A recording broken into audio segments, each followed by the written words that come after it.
Right. Good. Yes. The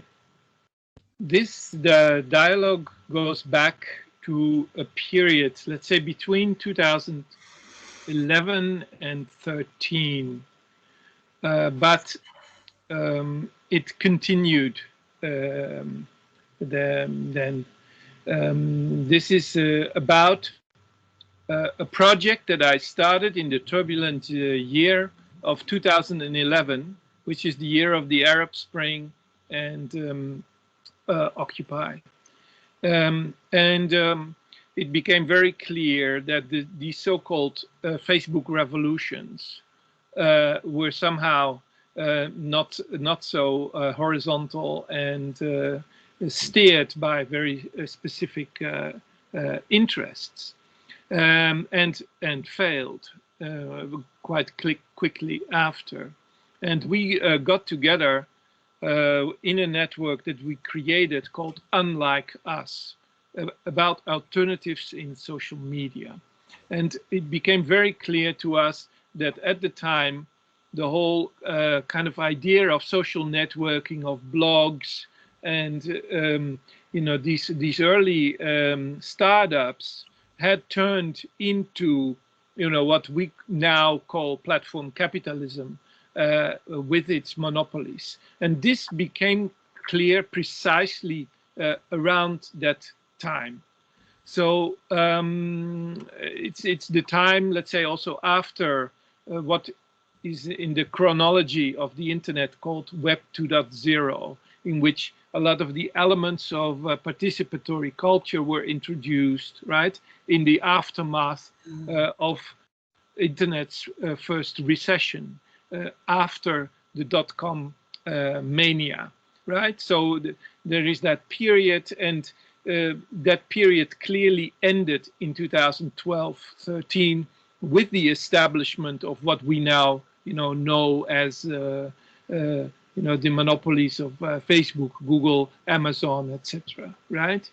Okay, so in that period, it became very clear that we needed to work on alternative architectures for social media. And there, the work of Bernard Stiegler really came in, because it was very clear that there were a lot of elements in his work that not only provided us with a radical critique of what I then and we now call the techno-social, namely that for ordinary people, the social media and their social life between telephone and society can no longer be separate, right? So this problem of this inherent merger of the two spheres. So we needed to rethink that, and also we, as you know,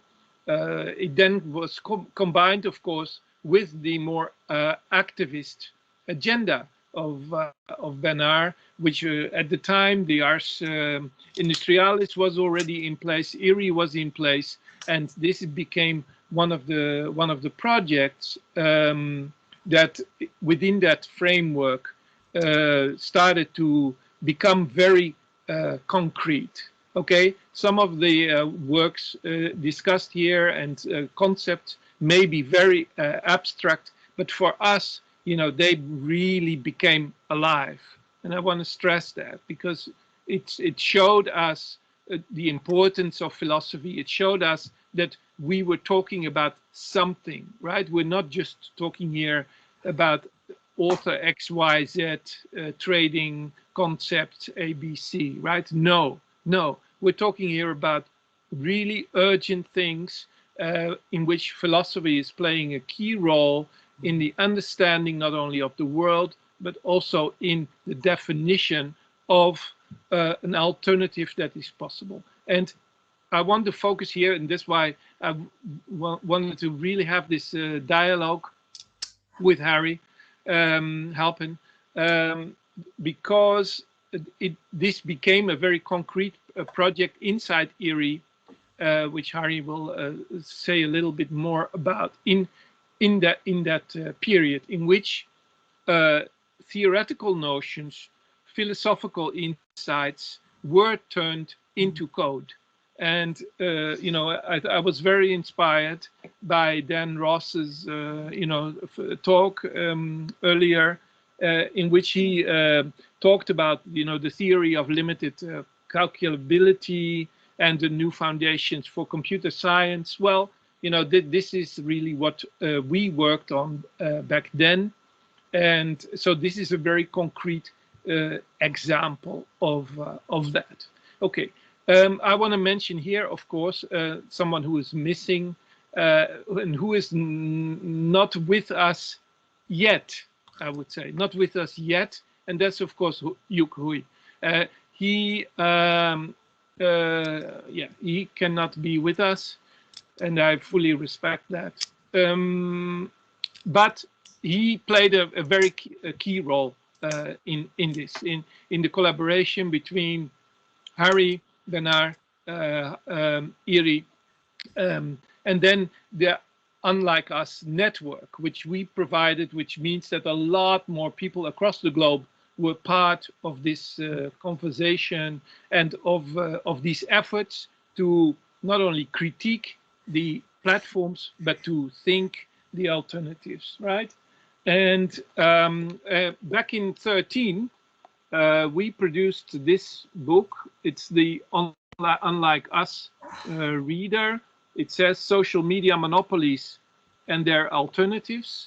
And the book opens with the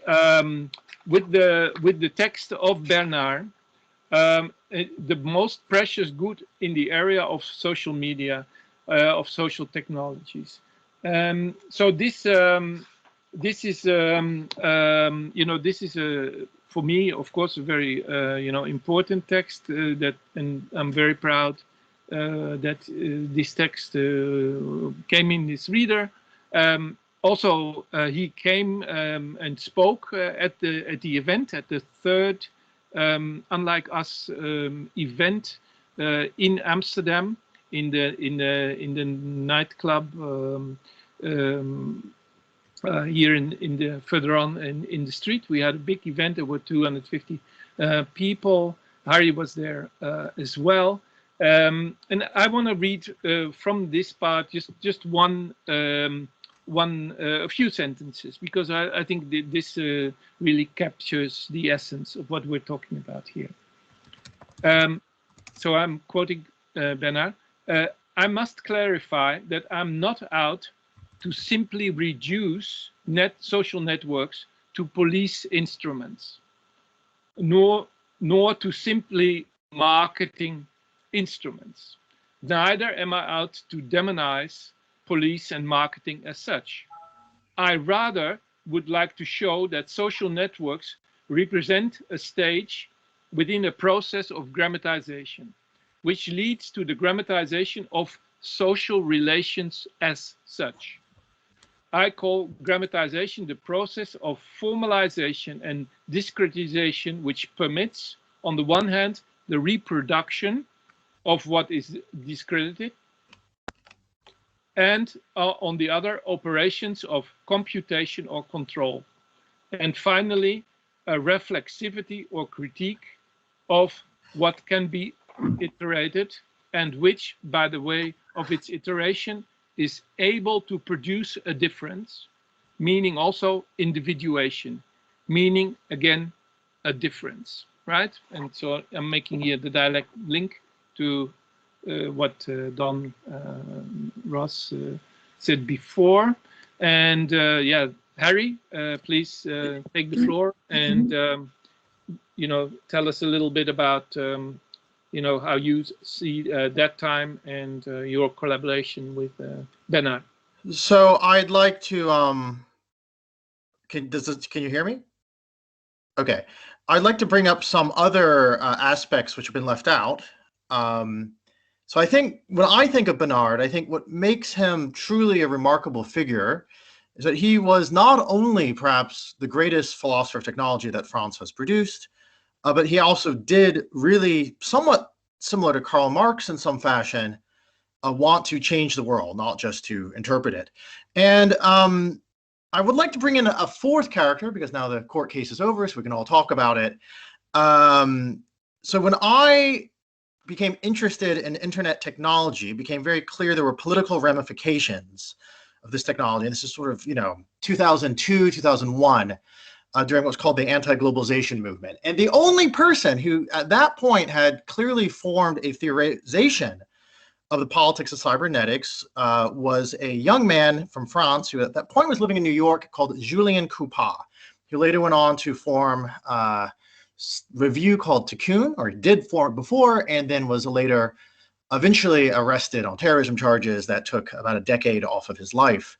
And he has a very interesting text, which I think is a little bit forgotten, but really it was published in 1999 and is finally in English after I harassed semiotext enough, called the cybernetic hypothesis. And this hypothesis is that, we had the liberal individual hypothesis. And as a computer scientist, I don't give paper talks. I attempt to speak clearly. But that as a form of control was replaced by cybernetics, where the control was in the communication or relations, as Anais Nancy put it, of beings.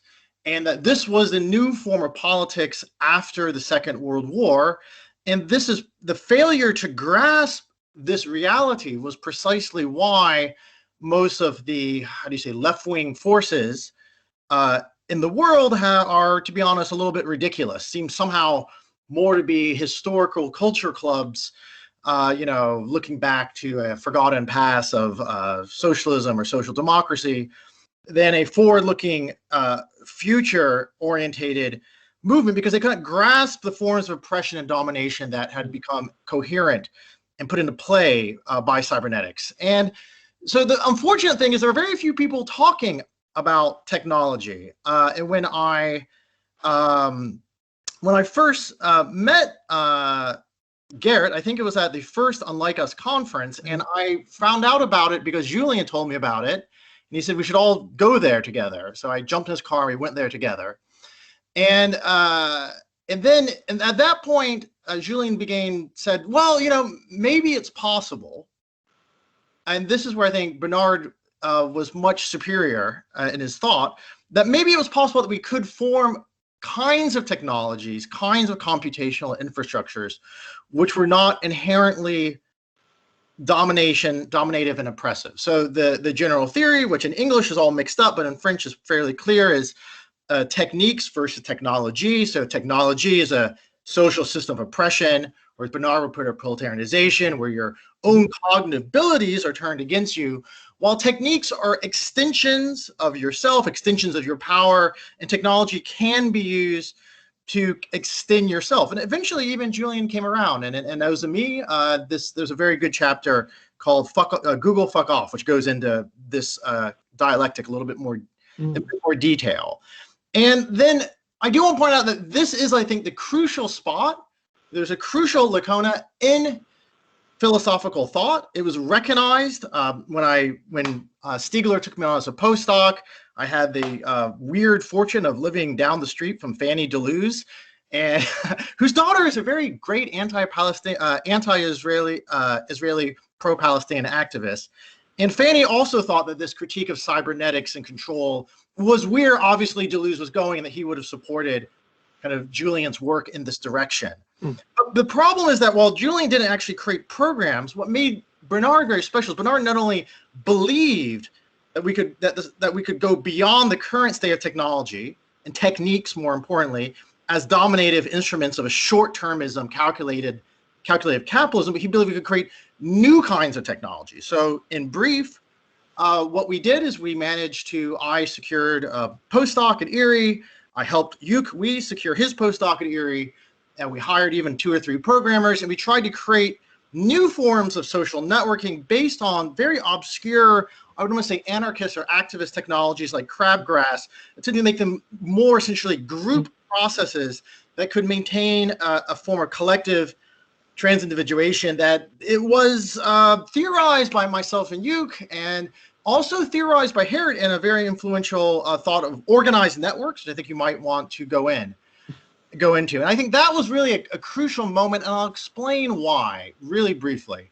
I think the reason why that was crucial is because obviously a resistance to the current moment, which and Assange actually said this to Bernard in meeting Erie, a resistance to technology which abandons technology, abandons the youth.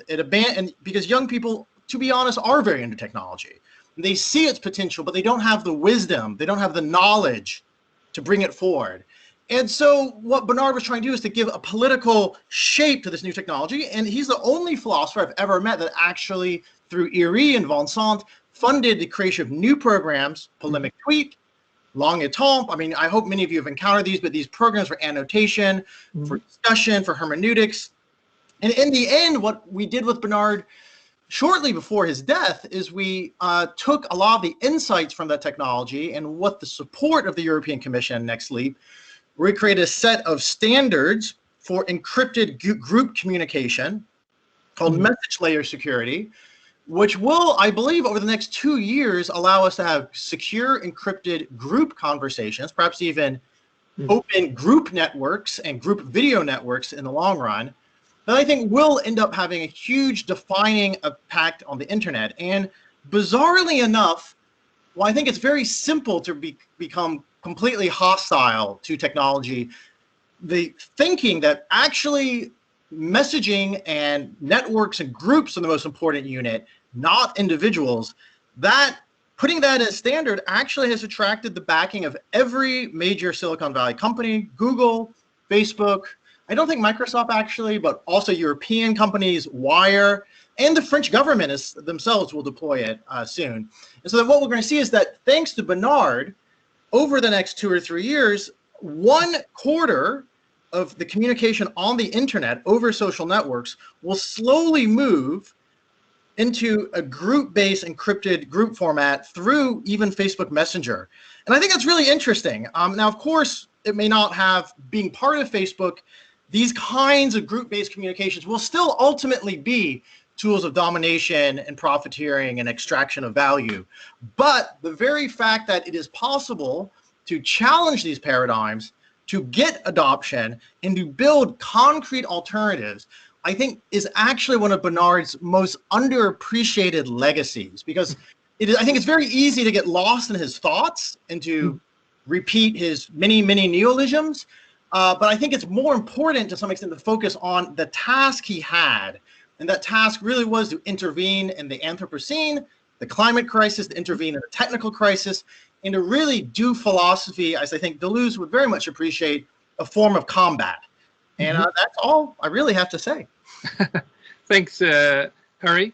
I want to approach this also from a different perspective. You've also done that, and you know, for us in the, let's say, the social media critique, one of the starting points is always that we have to get rid, let's say, of the profile-centric design, right? This is how people know social media. They cannot really question this, but you know, people who are maybe more inside the technology and understand more of these architectures, we know that, you know, the social in this context is possible without that profile element, which you know, in theory, maybe, you know, as you already said, would be something like trans individuation, let's say. Harry, can you maybe say something more about that? Because at the moment it almost sounds a bit utopian, you know, to think of social media without profiles, without this ridiculous emphasis on, you know, this kind of online self, the self promotion, the I-centric world, etc. We don't need to repeat here all these things, but it's more important for me now to point at the possibility of other infrastructures and architectures in concrete trans-individuation. Yeah, I mean, in concrete terms, it's often very useful to return to the origins. And I'd like to say one thing very practical and one thing very theoretical. When you look at the invention of internet chat, of internet communication, what comes to most people's mind is something called Internet Relay Chat, IRC, which was still very much in use in 2011 and crucial for Anonymous and other groups. Mm. But what most people do not realize is there was a system before that called Zephyr. And yes, exactly. It's not particularly well known. And what Zephyr, this was the very early days of the internet, you know, the sort of 70s, where they didn't really quite have usernames and passwords figured out. And so you couldn't really have a profile. You didn't really have a username. You definitely didn't have a picture. The internet didn't support pictures at the time. And so what all you had in a chat channel actually was messages. If you wanted to message someone, you'd have to make a channel called, you know, for example, ampersand or hash Geert.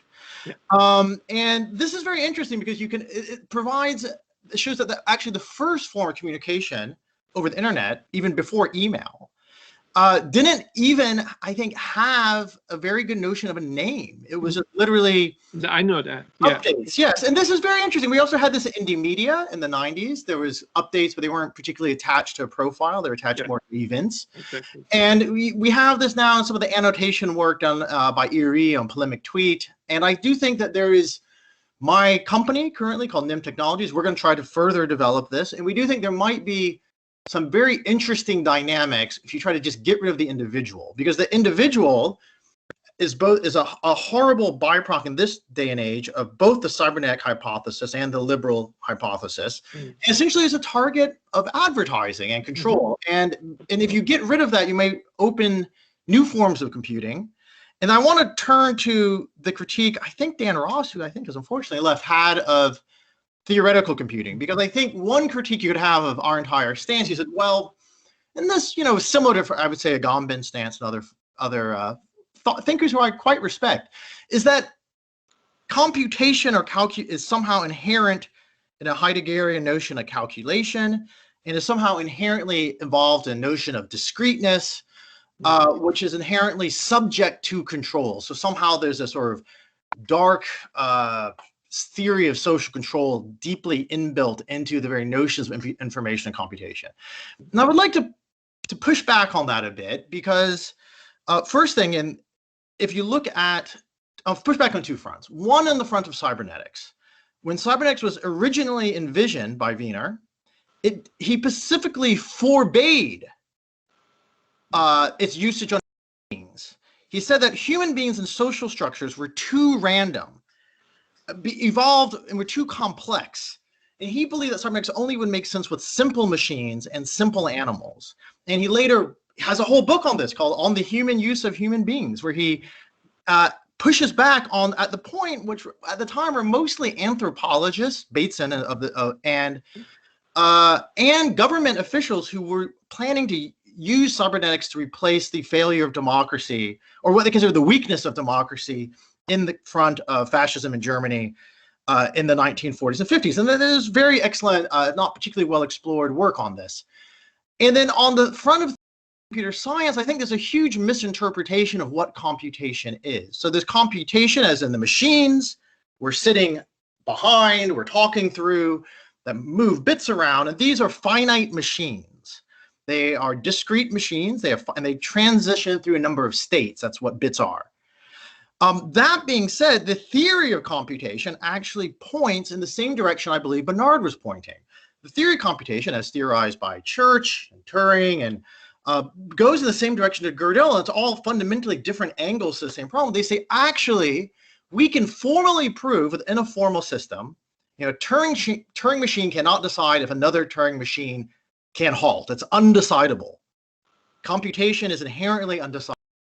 just as Gödel showed that, no formal system, even something very simple as arithmetic, can contain all the theorems, there are true statements outside of that system. And I think what actually computational theory is, it's essentially proves almost, and I think a more precise and often beautiful way than many other ways to approach the problem, and I think poetry and philosophy are also valid ways to approach this. A fundamental truth in reality is that not everything can be formalized, that everything can be considered computable. And that is actually the heart of the theory of computation. To forget that is to inherently misinterpret the work of Turing and Church and Gödel on like a very profound level. And this theorem has proven true and has not been disproven. And in fact, we have an entire science around it. So in fact, the strange thing is the reason we have Google and Facebook and all these things, which attempt to make everything computable, make everything fall to some sort of form of calculation, the fundamental theoretical foundations they were built upon say that that task is impossible within those theoretical formations itself. So I would like for people, I think, to revisit those. And there are very strong connections between all that work and negentropy, which essentially is a Kullback-Leibniz divergence. Yeah. I do want to say something here to close this conversation about, let's say, the entropic element of this. When we ask ourselves, what is a possible theory of, let's say, of limited calculability? First of all, I want to point there to the work that I find very interesting of the Italian theorist Stefano Diana, who is one of the first has written explicitly a whole book about the incalculable. He asked this question, and for me, this question is a very, very important one. Why? Also politically, we need to, if we want to tame this beast, should not only let's say make clear borders, regulations, etc. But this is the boring part, right?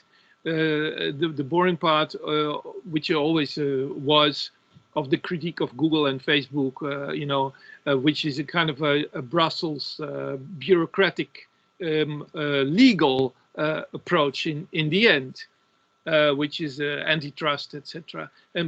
Which obviously in the last 10, 15 years didn't really work, right? Then, of course, there is a strong and much deeper, let's say, romantic notion in Europe. And for me, Bernard Stiegler has always resisted against this. Then this is the notion kind of the offline. If we just go back to nature, if we just switch it all off, if we, somehow, if we walk away from it, it will somehow, be resolved. This is really not. This is what we time and again in Europe see as kind of, especially in the philosophical undercurrents, as an important notion, which I think we should face heads on, because this is really not, and we should be very clear in our polemics that this is not the way to go.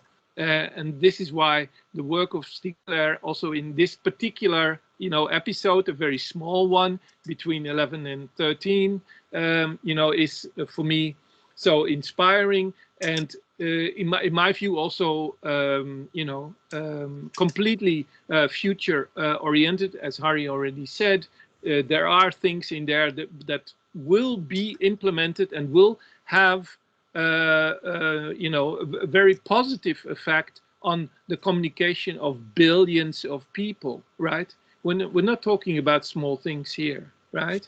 And these are things with large implications. And I want to thank, Bernard for that. I think we want to thank you, Geert and Harry, also